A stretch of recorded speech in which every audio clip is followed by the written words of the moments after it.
talk about how we find our heart's desires, always harping on about it. What if you don't know your heart's desires? What if you can't decide what you want to do with your life? What if you're not sure what lights you up? So there's a few tips that I can offer that have worked for me. You will need a journal or some paper. I have a cute You're Enough book here that somebody gave me, my best friend. And also this book I found so helpful, The Desire Map. It has been like a Bible to me in the past, really kind of shaking up the way that I think about how to navigate through life. So the whole purpose of this book talks about how I say, like, follow your bliss, follow your heart's desires, but you might not know what specifically they look like. So what this book encourages you to do is to feel into situations. How does certain situations make you feel? What do you want to feel? What are your desires of how to feel? Some of those thoughts you can write down. So for example, write a list of all the things you want to feel and then work from those feelings out, rather than thinking, when I get this ideal job, I will feel, insert the word that you're wishing to feel. So all the words that I might suggest will be very different from yours, but if you can write a really detailed list in your journal of all the words that you want to feel. So you might want to feel secure, you might want to feel safe, you might want to feel like you are creating, you might want to feel like you're offering something to the world, you might want to feel like valued, you might want to feel cherished, you might want to feel as if you're being useful, and it can just vary. All of the things that you're feeling that you wish to feel, write them down first, and then on another page write down all the things that you currently do or you have done that have accessed those feelings, because you might want to return to them.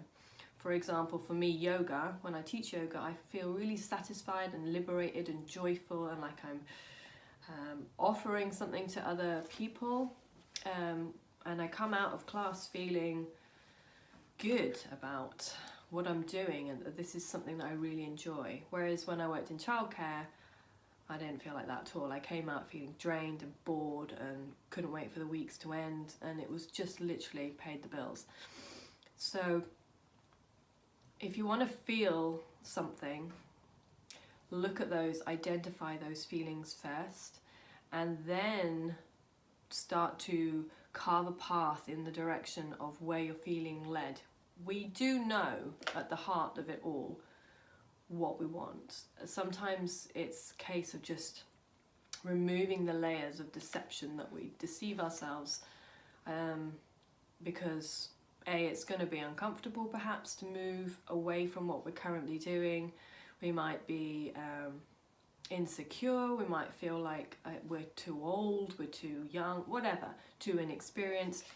But once you tap into what you want to feel, and if you're not feeling it where you currently are in your current situation, then you need to move toward where you are feeling, where you have felt those things, and take a risk. For me, it was taking that first yoga class. It was turning up as a complete newbie who knew nothing about yoga, and that can be daunting. That was daunting for me. I'd never done it before, but once I came out of that first class, I was hooked.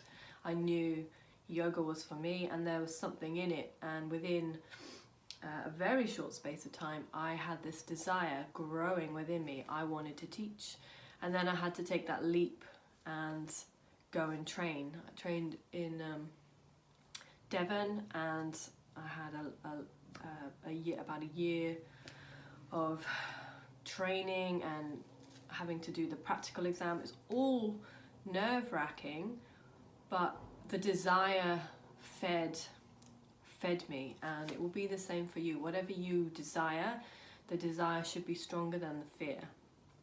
And there will be moments where you're going to have to take a leap of faith to go and retrain or reposition yourself, or take a workshop, or apply for a new job, whatever it is.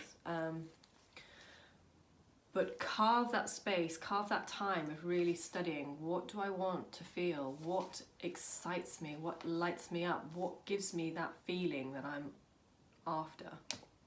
And then take your steps towards it. So write your list, all the words you want to feel, and then look at areas that do make you feel that, and start to act accordingly, start to make adjustments. They might just be small tweaks at first.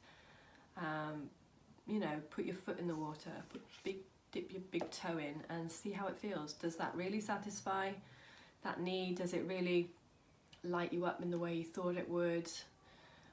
Start small, and then it will grow. It will keep growing, and then you'll start to trust that intuition, that feeling of, I can trust my heart and I can trust what I'm wanting, because your desires are there for a reason.